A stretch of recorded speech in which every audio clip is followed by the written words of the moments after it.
How lucky am I to be on this stage with three such talented artists, and I am so privileged that I'll be able to ask a few questions. We do plan to leave time for a few questions from the audience, and I'm aware of the balcony tonight. I will try not to ignore you. So I'm going to start by asking Ronan, for your first feature, did this film originate with an image? I ask that because you are a visual artist, or a character, or a theme? What was the kernel? Yeah, well, thank you so much for having us here, first of all. It kind of started more with an idea years before we ever started writing, just this vague sense of wanting to do something to do with brotherhood and a kind of way into that archetype, the kind of beauty and tragedy of it, and yeah, just the volatility of it. And I wasn't sure exactly what the way in would be, but once it turned out that my dad had similarly, kind of independently, had this fascination with the idea of doing something about brothers, we kind of dug into that. And I do think there was one image of Ray in the clearing hacking at the roots that really was the first concrete image that kind of went into the script that I feel like did end up also really informing so much about the visual language and the tone and stuff, and yeah. Okay. And I gather you wrote the script together over approximately a 4-year period. Yeah. Did it change much from the first draft? I mean, how many drafts were there, I'm curious. And how did it evolve in the first few drafts or the last? It continued, I think, sort of really evolved evenly across the whole period of time we were writing. And Yeah. I think we had our first full draft. In other words, we recognized that it was going to require more than the rather contained film experience that we'd initially imagined for it. We knew it was going to require quite a lot more than that to make it work. But and then I think we must have had about 10 drafts, right? Yeah, it's weird. When I actually think of the process, though, it feels like it was almost just one draft that we kind of, because we wrote so linearly, we didn't have an outline or anything going in, which was sort of different from my experience working on other projects in the past. So it was very like, we would also only write when we were together. We were away for long periods of time. So we'd kind of come together for a couple days and write a few more pages and, you know, get ourselves to the next scene. And were you in the same room, or did you send each other drafts? Always in the same room. Yeah, we never worked. It was the only rule I think we ever. I don't even know we spoke it. But no, I don't think we did. But it became just a sort of acknowledged understanding that we wouldn't attempt to write remotely. Because we'd just been through all that remote stuff. And Ronan had just recently graduated from school and was working as a full-time painter.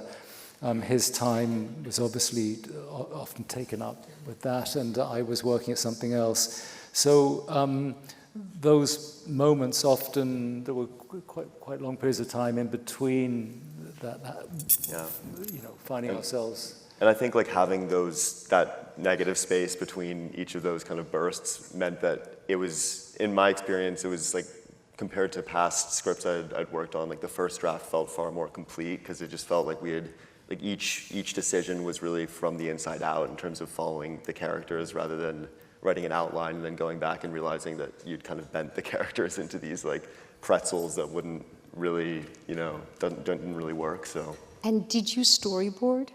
Yeah, no, I storyboarded a few of the more heavily visual sequences in a lot of detail, and then other than that, it was just like a very detailed shot list for the whole thing. But yeah, it's like sequences like the hail, or you know when Ray senses Jem's presence outside, or you know things like that were storyboarded. Yeah. I'm very sensitive to opening sequences. As many people in this audience know, I often ask about how you start the film.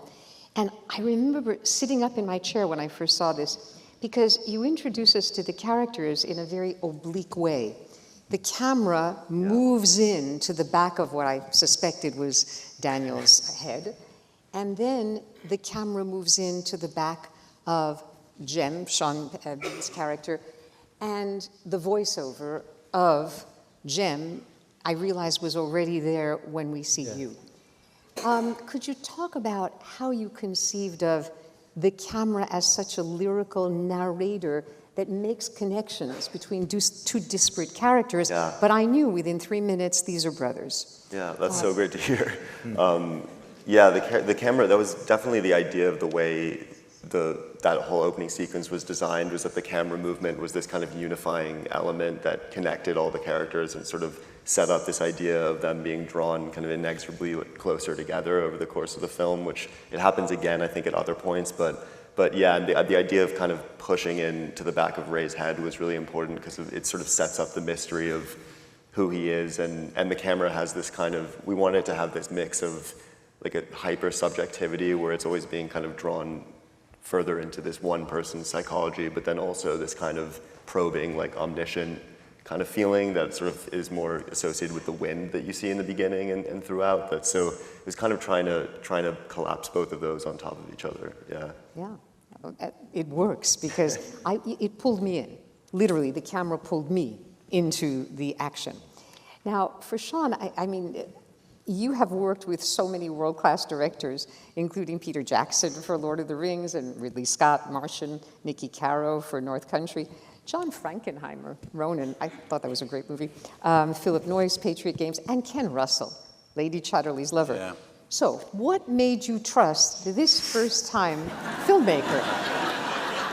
You've worked with, the creme de la creme, so... Well, Danny said he's all right, And I wasn't going to argue with Daniel, No, we talked to each other, didn't we, on FaceTime? I went over to see Daniel in Ireland, and we spent quite a few nice days together, getting to know each other a little bit before we started filming, and then we would FaceTime Ronan at night, wouldn't we, and chat about things, and he's just such a generous and warm and welcoming guy, very talented, quite easygoing in a sense, but he's got a lot of steel in him. He knows what he wants, and I felt very comfortable with him because of that, for that reason. Good. Thanks, Sean. Now, when the two of you were writing the script, Daniel, were you always going to be playing Ray, or at least one of the two characters, or were other actors envisioned for that part? Well, initially, the interlinking passages Ronan worked on a lot. We worked on together quite a lot. All the dialogue came out of improvisation, and so I was really like playing all the characters for most of the time, and was sort of, by turns, I was equally fascinated really by Jem's experience as I was Ray's for a long period of time. After probably the first year or so, myself and Ronan thought, we've got to get out of this shed. It's like there's two fellas in a shed, and so, and we knew through the brothers about these other people that were somehow connected to our story, our experience, but we needed some female company. So then Nessa, I started to, we became absolutely smitten with Nessa, Brian as well, and Hattie, and that doesn't really answer your question, but it's very interesting. But yeah, I think for quite a long time, I was under the impression that I could equally well sort of sink into the experience of either one of the brothers. And I don't remember making a decision, but the decision somehow settled in me. It just became clear to me that I needed to play Ray. Now, Ray, that character lives a life of great rigor. And I was wondering how you prepared to play that. And I'll come back in a second to Sean Bean, because obviously that character, Jem, is much more reactive, which can be more challenging for an actor than the opportunity to talk a lot of dialogue. But did you actually get into a physical regimen to be that character who can survive on his own, like some survivalist in the United States, let's say? Well, I think definitely a physical discipline was certainly part of the work. It wouldn't have necessarily reflected Ray's daily physical disciplines in exactly the same way, but yes, that was a part of it. I mean, what made this so unusual, Annette, is that we began with nothing and entered into this world, tried to create this world, that the life of Ray was so familiar. There were things I needed to understand, certainly in terms of the aftermath of his military experiences. There were things I needed to understand.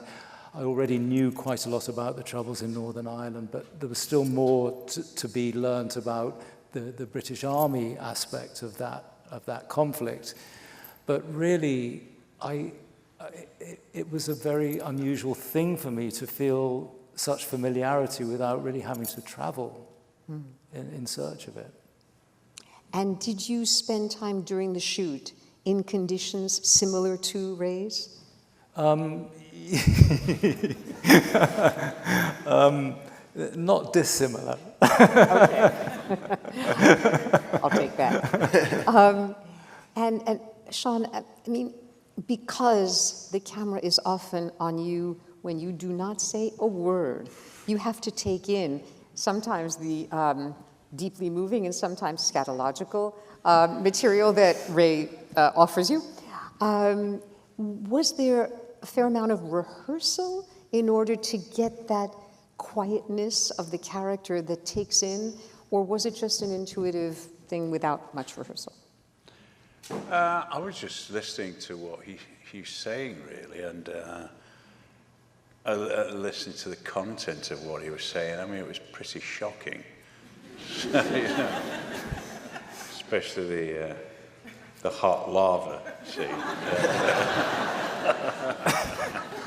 So I think I got all the laughter out of me when we were rehearsing. It's an extremely funny scene, and I mean, it's a very. I mean, how Daniel paced and timed it was a real education for me to watch.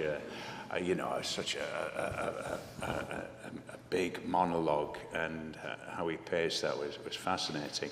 And it was, of course, there was humour in it, but there was also then a kind of a real sadness and pathos to this speech, and both the speeches, the extensive speeches that he made.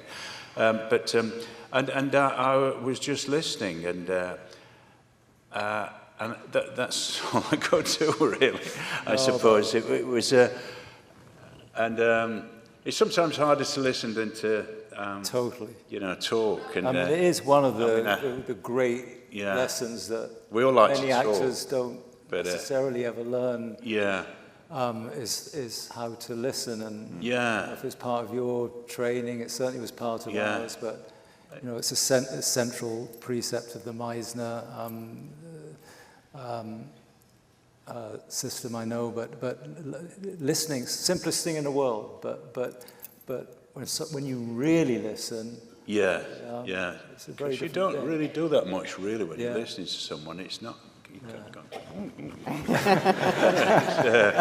But it was it was great, and just the language he used, that Ray used, it's quite incredible. I just had to listen, and I don't know what to say, really. I just listened. I'm guessing you did not shoot this in sequence chronologically? We're really lucky in that, because we got to shoot most of it in sequence within the chunks, because within the Ray, like middle of nowhere world and the urban world, we got to shoot those pretty much in sequence, which was amazing. So I can also understand how the very quality of listening would change for you from, let's say, the early Father Ripon speech to listening to the confession of Ray. And how I thought it was quite brilliant in terms of the editing that you were cross-cutting scenes of confession, because at the same time that Ray is finally telling Jem what happened.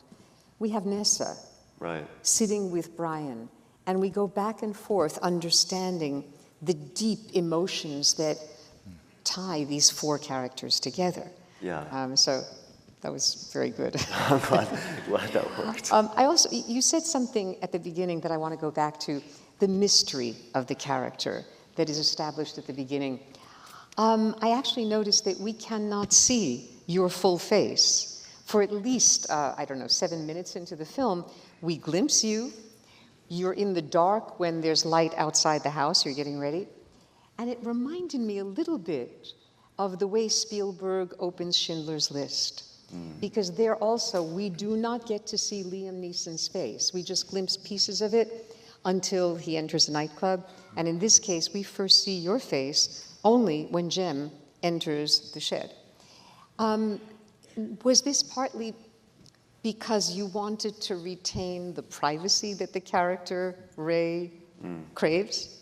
Yeah, I think it's like when we discover Ray, he's already kind of long ago gone through this kind of erasure of self, where he's hiding himself away from the world and even from his own kind of recognition of who he is or of his past. So it felt like only right, I guess, he would also be hiding from the camera and to kind of embed that in like a visual way. And when Jem first comes in, as you said, that's the first time we get to see his face cleanly, is through someone else's perspective. And I think it's like an incredibly vulnerable position off the bat that Ray's in, which ends up kind of escalating into a lot of different situations. But I think in some ways the whole trajectory of the film is Ray gradually allowing himself to be seen by someone else and by this person that used to be so familiar with him. So I think it was important to kind of embed that in like in that way, in the whole opening sequence. Yeah. No, it does guard the mystery and the privacy of the character. And then I love, there's so many silences in this film where a lesser director would have put in a lot more dialogue. You don't say a word when Jem comes in. Take a seat. I mean, he doesn't have to say it. We understand that they know each other from way back. They don't need words. And that little metal clip, which I realized on second viewing, was the way that Ray knew Jem was at the door. That's right. And Yeah. is able to put down his axe because he recognizes the sound. Jem does not say a word. In another film, I think he would have. Right. So it works really well. I wanted to ask you, you took a break from acting in 2017. And I'm curious whether you would have returned to film acting around this time had it not been Anemone. In other words, had you not worked with Ronan on creating this very rich, dark character and film. Was this the reason you came back, or were you ready to start acting? No, it was the reason. I mean, before we ever sat down and tried to find our way into a story, really, I mean, I think I suggested to Ro that I very much regretted that, knowing he would go on to make films, that we wouldn't have that opportunity to work together, because that was something I would have always hoped for. We've worked together on a lot of strange, wonderful things over the years. That was really how, it was really that wish. It began with that wish to see if we could find some way of doing something together. And initially, we really did believe that we could keep it contained in such a way that it would be a relatively intimate experience that wouldn't require the vast paraphernalia of a film production, but didn't work out that way. No, I mean, it's what I would call an artisanal film. Yes, It's a well-crafted film that doesn't require, as far as I can tell, studios and big budgets and multiple locations and huge casts. This is about as pared down as it gets. And I do want to acknowledge one of, I think, the greatest actresses alive these days, Samantha Morton.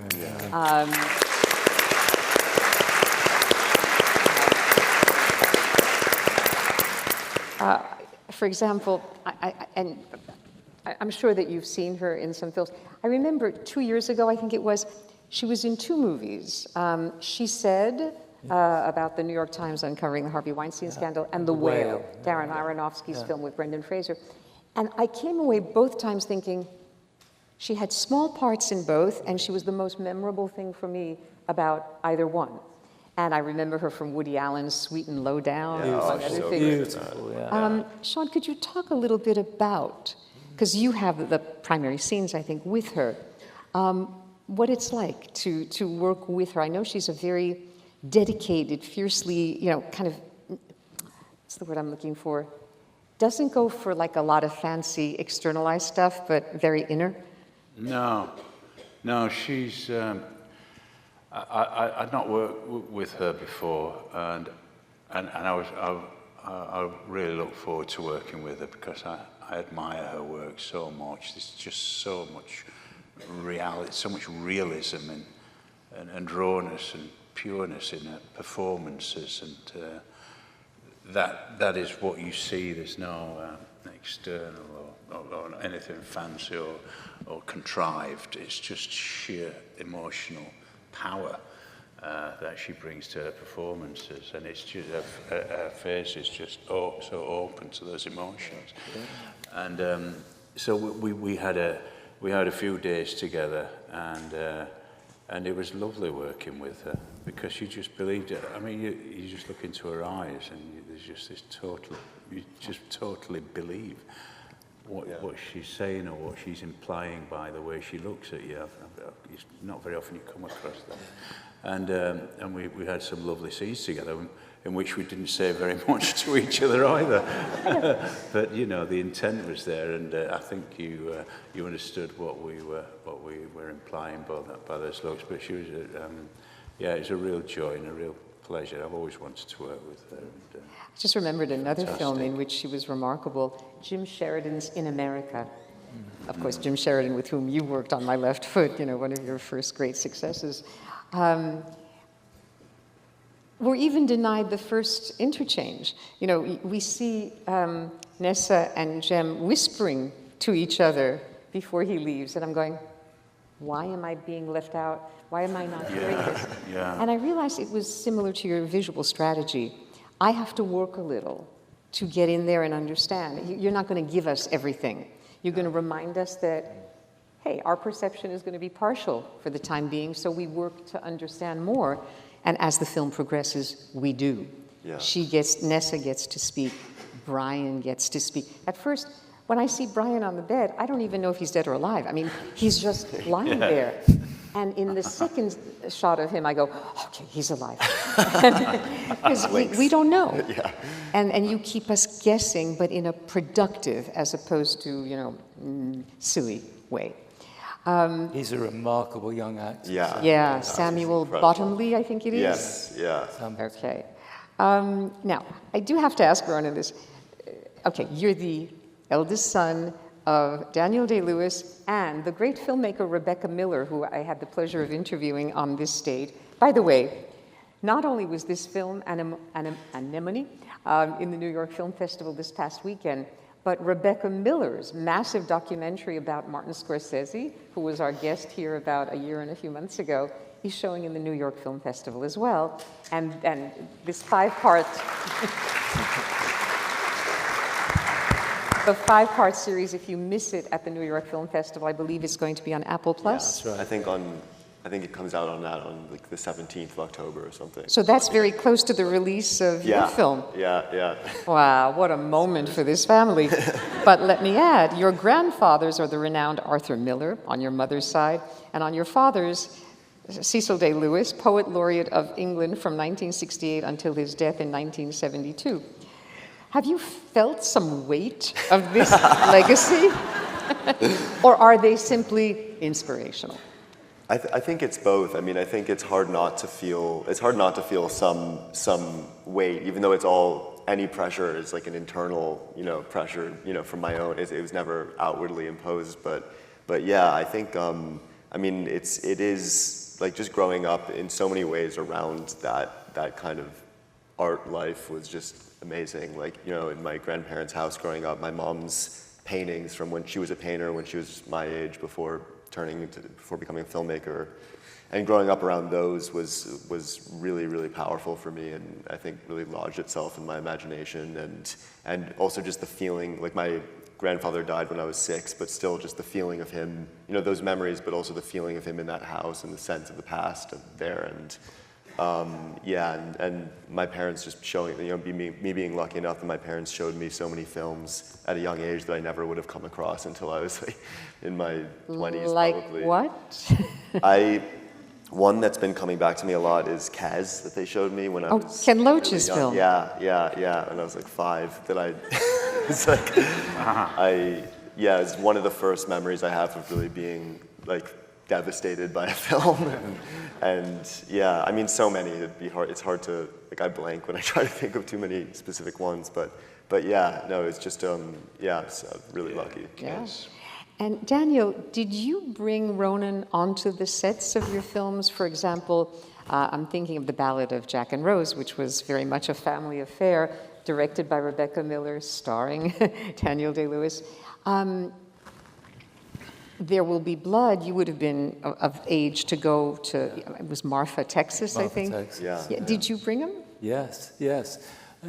Something we were able to do, and I think it was a good decision we made. Only one of us would work at any given time, unless we were working together.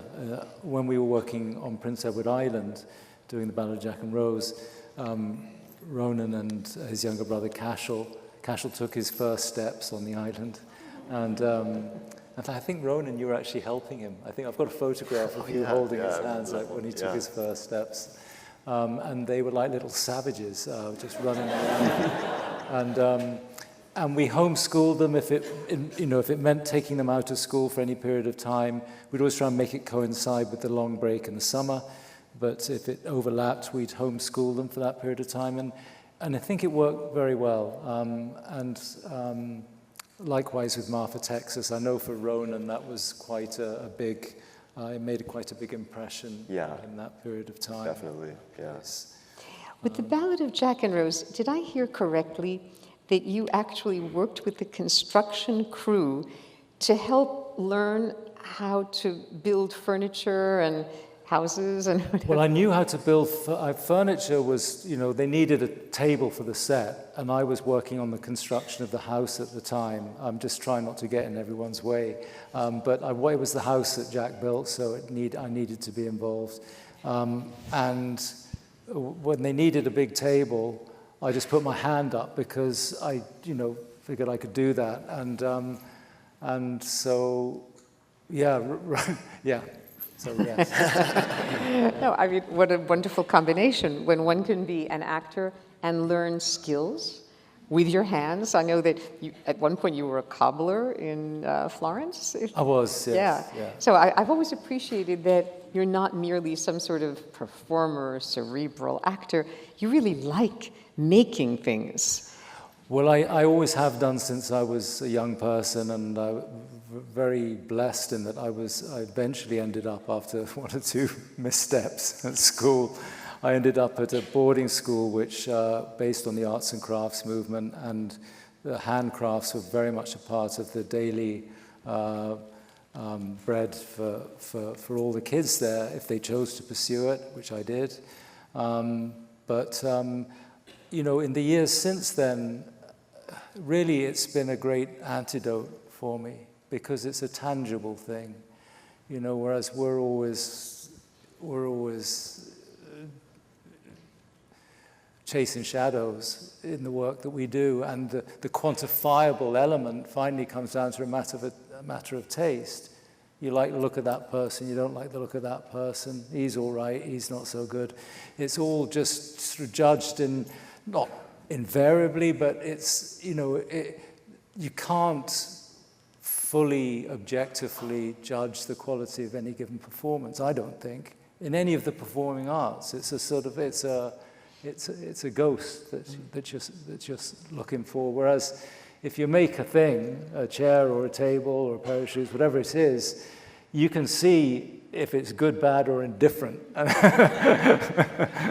you can see the fruits of your labor. I mean, literally. So there's It's an antidote. there's something very attractive about that. This is making me think about. And by the way, Sean does some sculpture. Oh. And you're a welder by trade, I believe. Yeah, I was, when I was younger, I went from school into welding and fabrication and the steel business. Sheffield was a city of steel and still is to some extent. And you know, and I did that for about 2 years, you know, an apprentice plater, they call it. But I just ended up making like welding little horses and things like that. You know, my spare time, and I wasn't really cut out for the job. But I certainly learned how to get on with a large group of men who were, you know, pretty hardened welders, and that was an education in itself for me. So I was very good.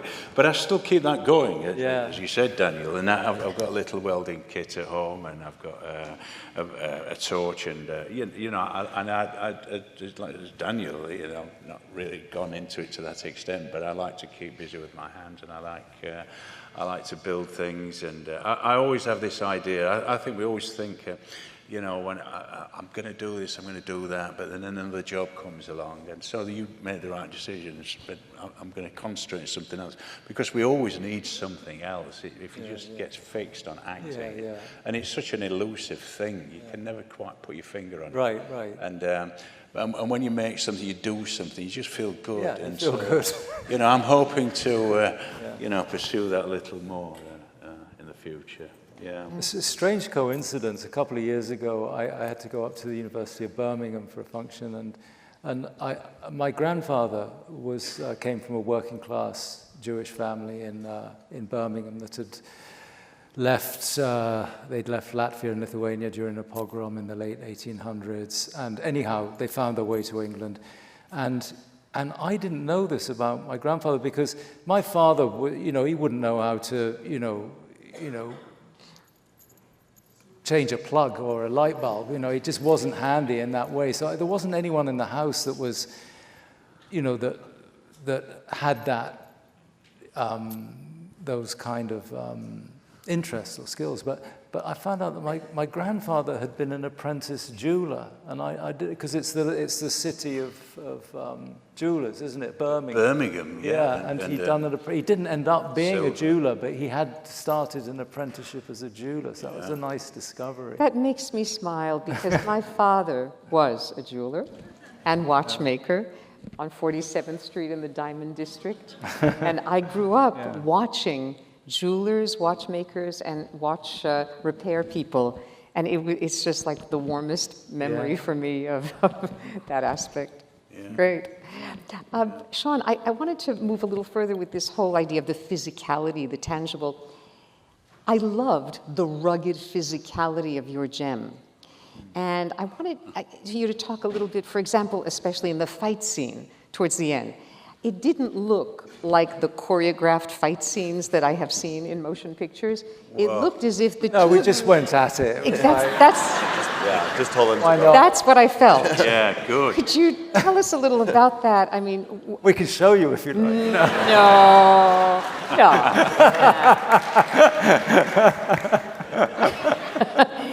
It's funny because we had all these stunt people come in, and they'd work, you know, they were great guys and everything. They worked out a whole choreography, and me and Sean just stood there looking at it, and they went, oh, "Okay, thanks very much." And then we just said too. Wasn't quite like that. Yeah. Almost. They left it till the last day, didn't they? Yeah. Went out with a bang. Yeah. And it was all choreographed, but sometimes we went off script. Which made it a little bit more ragged and a bit more realistic, really. Yeah. How many takes? Sorry? How many takes? Did you have to do it over and over, or? You did it like 3 times, I think, right? Ben did it a few Fordsman times. did it Was on it 5 handheld, times? so he was moving around us. Yeah. Amazingly, he managed, because normally to capture things like punches, you need all the right angles and that nonsense. But somehow Ben always managed to be in Yeah. the right place at the right time. Yes. So we really didn't have to do Was, very wasn't much. it? No, no. We kind of I mean, cut it up into the before you fall down onto the mud and then Right. after. 'cause Yeah. The continuity of Yeah. Yeah, because the Covered clothes, it we only up. had one set Yeah. of clothes each, so yeah. And actually, if you look closely at the end, there was a budget. Also, if you look closely at the end, actually, like your red jacket's like a different jacket. Yeah. It's like slightly. And we were yeah. tired towards the end, Yeah. which you would be. Yeah. Yeah. Yeah, yeah. Martin, Ronan, Daniel. when my husband and I saw your film 2 weeks ago or so, and he said to me afterwards, this film feels like it was made in the 1970s. Because that for us is the pinnacle, that's the that. greatest era, certainly of American film history. And I was wondering if there were some inspirations, not just familial, you know, your great family, but for example, when the brothers are running along the shoreline, and then Ray sprints ahead, Yeah. and the camera doesn't let him go. The camera stays with him running along.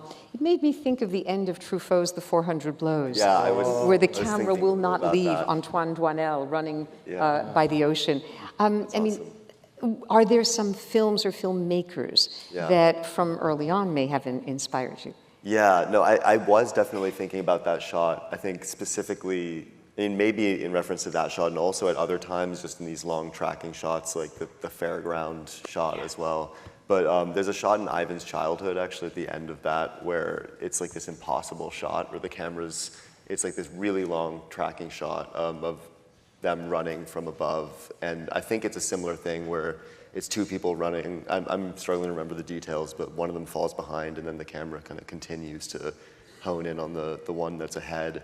But that was definitely one that Ben and I looked at, and yeah, there were there's a lot of different references for, like, we looked at Blue Velvet a lot, just for less for specific photographic references, but more just in terms of there were some actually, like when the camera pans after the Father Ripon scene before the dancing, the camera kind of like roves over to the window, and that was definitely inspired by a moment in Blue Velvet where the camera kind of moves from the human story to the curtains being kind of rippled by a wind, and we wanted to kind of get at that sense of just this slightly mystical, like, aliveness to the inanimate environment around them that's kind of peeking out at the periphery at times. So yeah, those are just a few we were thinking about. Okay. Yeah. Now, a few nights ago on this stage, I had the pleasure of interviewing Scarlett Johansson with a screening of her directorial debut, cool. Eleanor the Great. And I asked this first-time director the most important thing that she learned as an actress for directing, and she said that it was the atmosphere created on the set. And I was curious, and I'm going to ask both Daniel and Sean, what kind of atmosphere did Ronan create on the set that enabled you to feel you could do your best work? Yeah, no, that's such a good question. Do you want to go, Sean? Well, I don't know why it's funny, is it? Funny or something? I don't know. No, I mean, it was an atmosphere that was just totally focused on the work that we were doing. There were no distractions. There were, there's always distractions in some way, but I mean, everybody was very respectful of the work we were doing, and as we were of theirs. And as I said, Ronan, I wouldn't say friendly. It was just a really open environment in which we weren't scared to try things out, or to we didn't over-rehearse stuff, did we? We didn't do that too much. I'm not that keen on rehearsing too much because I like to be surprised by other people's performances and certain actions or things that might just shock you a little, and that was great, and that's the environment that was created, and it felt in very good hands. We had a wonderful cameraman, didn't we? And, and Ronan knew exactly what he wanted, and with Daniel, he didn't have to do very much. And I mean, it's not very often you get to spend an afternoon with Daniel doing a big speech, and you know, I mean, it's quite a privileged position to be in, to sit down and just watch him work in that way. It's quite a learning curve, and you know, to see how he paced it, how he got the highs and the lows, and you know, so I felt very fortunate to be sat in that little chair watching him do his work. And yeah, I think Sean has summed it up really, and people have asked me about, you know, Ronan, you know, what qualities I felt Ronan had as a director, and I mean, the obvious ones, I suppose, are the very particular and lively imagination, the capacity for hard work, and I've worked with hard workers over the years, but you know, Ronan is one of those people who works harder than anyone else, you know, I can think of. But principally, I think if I think back on the happiest experiences I've had with some directors whose gifts as a director in terms of the storytelling and camera movements and you know, editing as they go in some cases, which I mean beggars belief, really. But you know, of all of them, I would say that the biggest gift from an actor's point of view is the playing field that they create.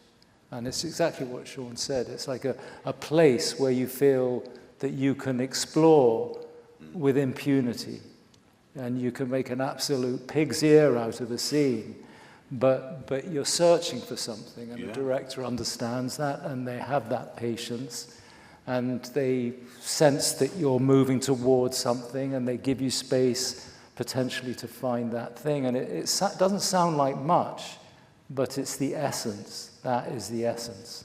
And a director the more confident a director is, I think, and amazingly Ronan had that confidence, is somebody that knows when to stand back and allow the work to happen.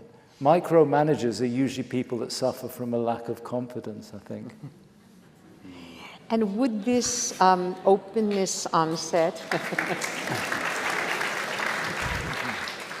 include improvisation? Because I kept feeling throughout the film, even though I know it was scripted, that something was coming that was not already in the script. I mean, even the Father Ripon speech, you know, when you finish with "I manured him," and then you ask, "Do you believe what I just said?" It's like, I suddenly wasn't sure myself, and you were laughing at the end, as opposed to the darker register of the beginning of that speech. Whether it was that or other scenes, did you feel that improvisation, is that something that all of you were engaging in? I think there was definitely like forms of improvisation on a small scale, I think, within the scenes, usually, but usually not in terms of the dialogue. Like the dialogue we tended to, I mean, there was always flexibility, like we were never like particular about, you know, word for word, you know, but it was, we most of the time stuck to the script, but there were times, like the Barry scene, for instance, is basically entirely improvised. Like in the script, it was just a moment of, it just became that. Them just doing, you know, looking at each other, basically Jem looking at Ray eating these berries disgustingly, and it's like a moment of him just, it's like basically like a moment of hatred, just like looking at. It's one of those things you can't account for. Yeah. Sean, do you get those where something just emerges like out of the blue? Like, I don't know why I found that so funny, but I just couldn't stop laughing. It just, and there was no plan. There wasn't like what was that? When we were eating the berries. Eating the berries. I mean, it just. You're like, what are you it's doing? Ridiculous to find that so funny, but I literally. So, and the more I laughed, the more I kept laughing. And Then I was laughing at you, and then you still laughing at me. Yeah. I don't know what was funny about it. I've no idea. I've no idea. I think it was also that we had run out of time. We actually forgot to shoot that because right. we were shooting it at the same time as another scene, and then suddenly we were like, oh shit, we have to. And we ended up just doing it very loose, like handheld, and in basically no time. And I think that actually did help in a way, just like loosen it up. I've just thought of something though, because like, you know, Ronan Ronan has the experience of life with brothers from the inside. I have experience of the life of brothers as an observer, with all the sort of terrifying highs and lows and the collaborations and the complicity and then the sort of murderous rages and then, the sort of, treaties are formed and truces are finally won. But I do remember that thing of like, that's what made me laugh, because it was your younger brother. The minute you sense that a sibling finds something annoying, are you going to stop doing that thing?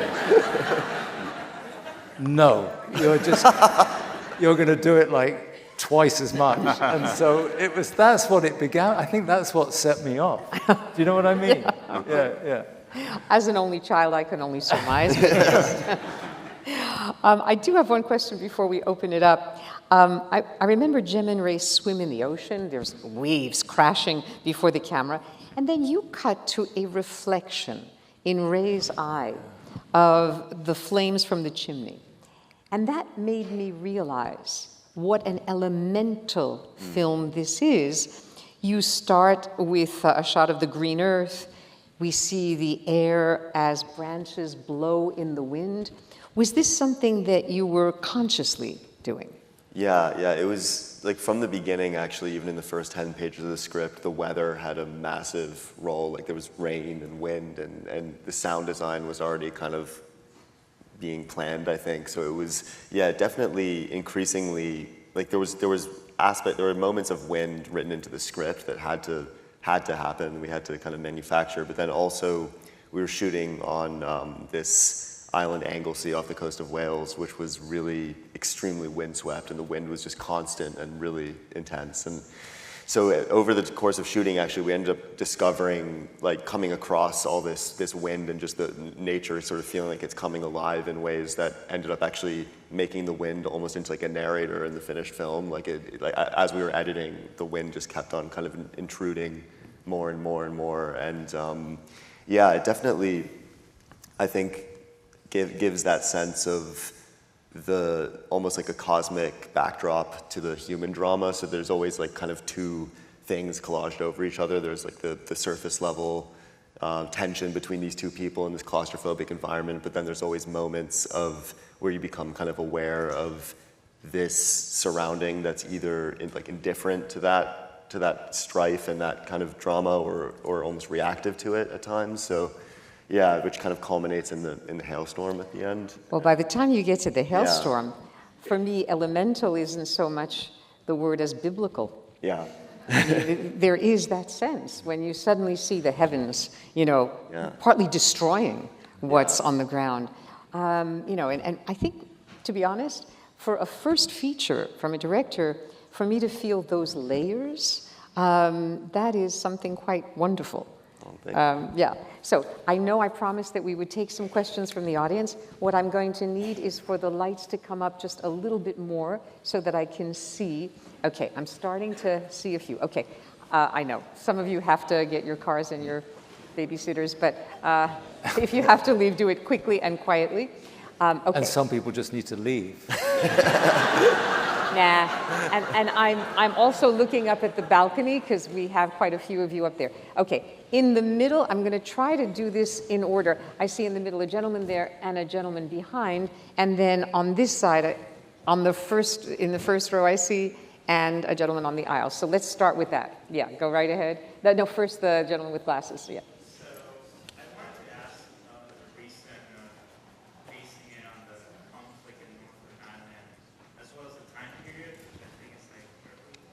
A question about the setting in with Northern Ireland invoked, and the second part was?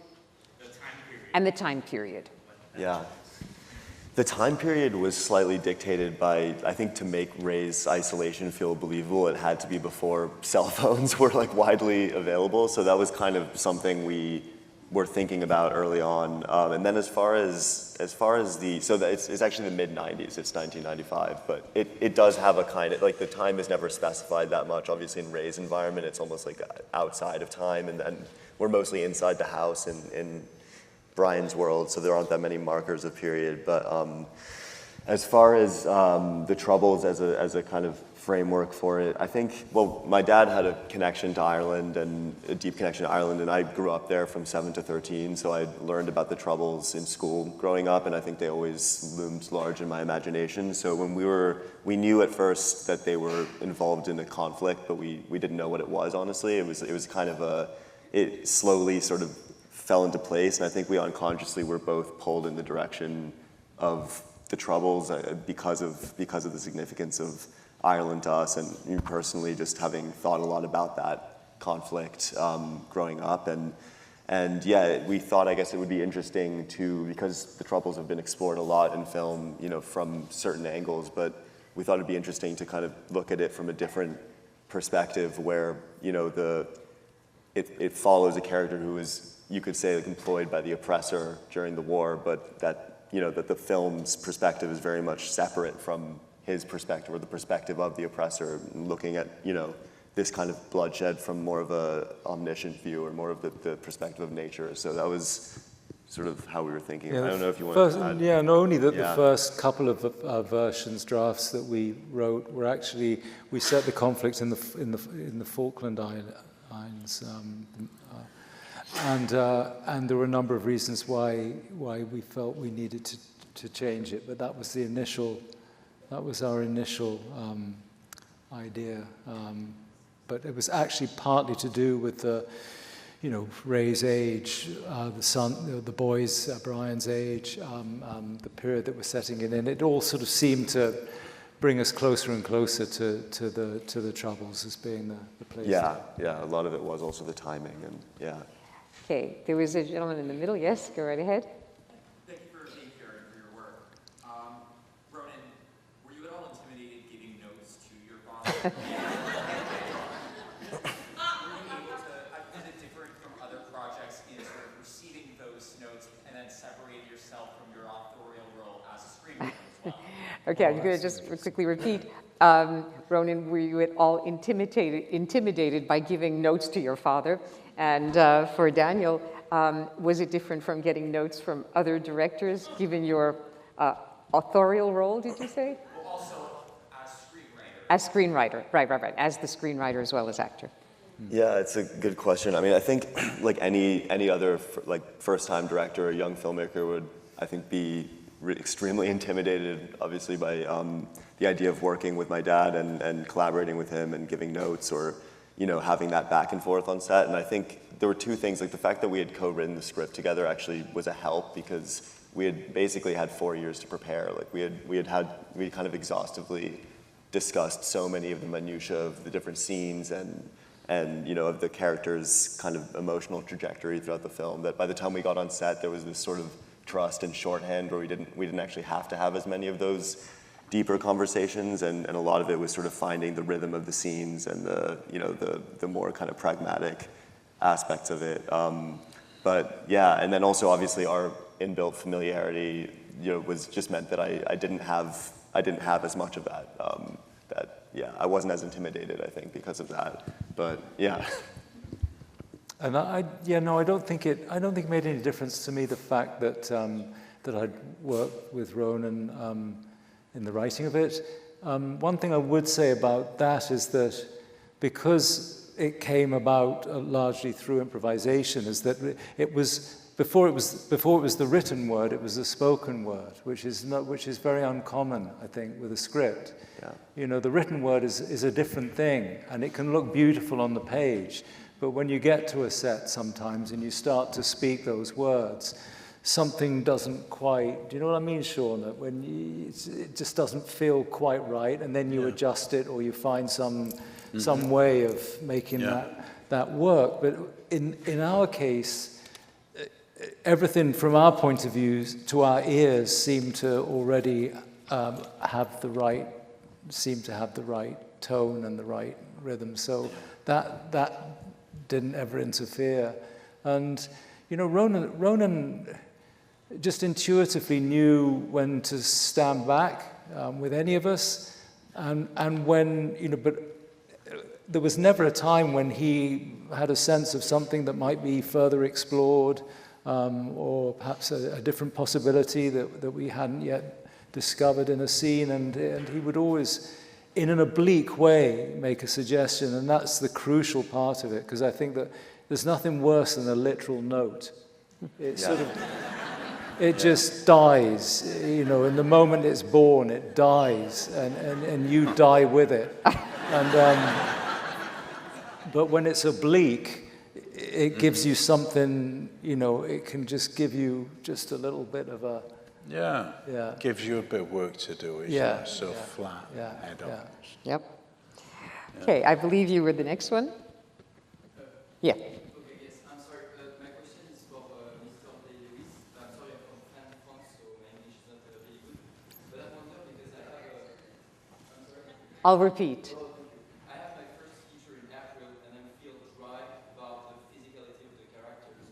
I'd like to know how can you build the bridge between psychology of the characters and physicality? How can you go there? The question, because he has a first feature coming out, this gentleman, who's from France, I guess, how do you bridge from the psychology or characterization to the physicality that expresses it? Yeah, no, that's a really interesting question. I'm not sure if I can sort of give you a succinct answer to that, but it is the essence of the work in a way, because you know, everyone finds a different way. I don't know how Sean works, but I believe in what he does. You know, I know the way I work. Somebody else may work in an entirely different way, but you find common ground. If you believe the person in front of you, that's all you need to work with. And in terms of physicality, you know, the imposition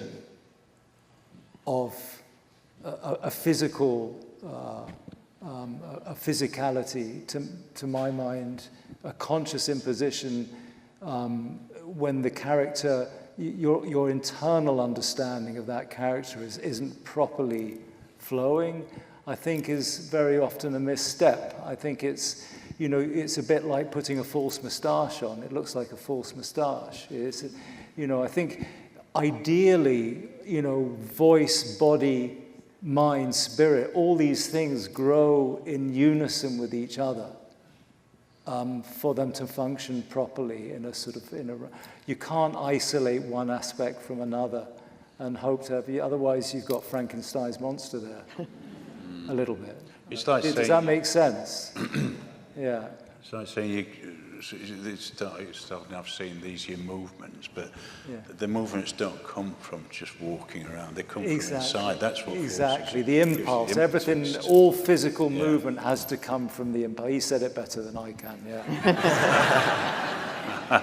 Before I continue with hands down here, if you're in the balcony and you would like to ask a question, could you shout and there'll be a microphone provided? Yes, I do see two hands in the balcony. Okay, there is a woman in the middle with a hand up, and then there's someone further back. I know that, yes, there's the microphone person. Okay, there are two hands, and so we'll take both of you.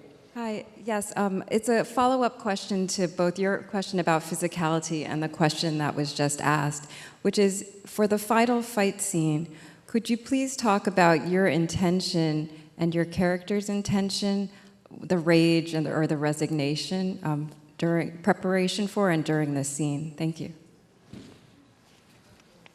Is that for both of us, that question? The final scene, I was just about to leave. I said, I think I'll get him over, and he just hit me in the face.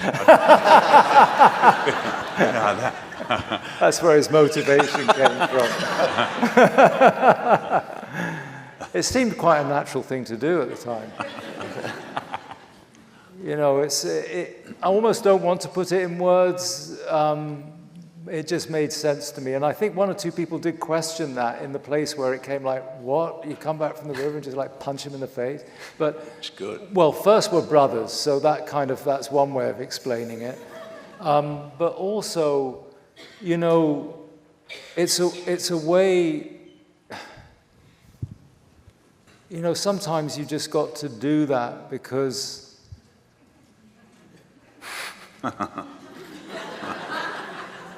digging a hole here.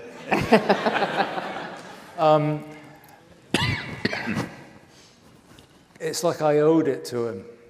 I owed it to him so that we could move on. It's like, because after the storm, and I don't know if this will register, if people will get it or not, but something shifts. You know, we've been through this, you know, from the beginning of the story, we've gone through this journey in a very small space of time. We've traveled some distance, and we're starting to reach an understanding of some kind. He knows what's been going on with me. We have the night by the fire. You know, the idea comes up of going home, which to me is a terrifying, terrifying prospect. The idea of leaving this place, of going back into the world, terrifying. And then we have this storm, and you say the word biblical. I'm not a man of faith. I've lost my faith. I'm a pagan. You know, but I come from a family of strict faith, of strict Christian faith. And it was beaten into us. And he accepted it in one way, and I left it behind in my way. And so, but when that storm happens, and with the accumulation of all our experiences over that brief time, you know, when we get into the hut after the hail, and Jem senses it, and I senses it, that we feel a shift has happened. There's a shift of some kind. And the fear goes up a notch for Ray in that moment, sensing that yeah, maybe I am going to return. And it's really like saying, fuck you, I'll come home with you. It's that. It's like, you know, it's the rage of having taken his benediction, taken his blessing, and recognizing that journey has to be made. And it's just a small price that has to be paid for it. Does any of that make any sense at all? I don't know. Yeah. Okay, we're going to take one more in the balcony. The woman who is in the middle, closer to the balustrade, to the thing. Yes. I also have two crafting questions for the actors. Sean, I know that there's a ruggedness to your character on the outside, but really he's the beating heart of the movie, and he's the one who is with the most patience and the most love to bring these two sides back together.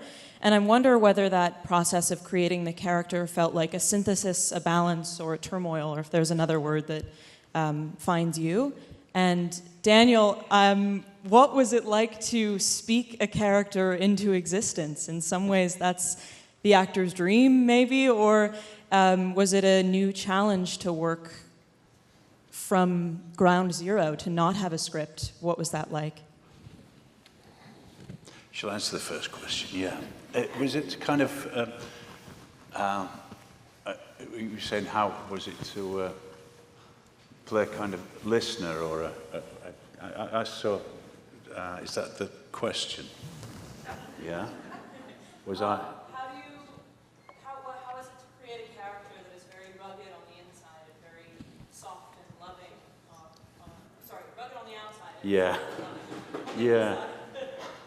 I think basically because I think Jem's a good man. When you think that after Ray decided to abscond and to go into the forest and really just throw all his responsibilities away. I mean, it's quite a selfish thing to do. He left his wife and child. I end up being with Nessa, his wife, ex-wife, and bringing up his child. So, I mean, just by his actions and by what he did, he's a good man, and he is a gentleman, and he's a responsible man. He's the opposite of Ray in that sense.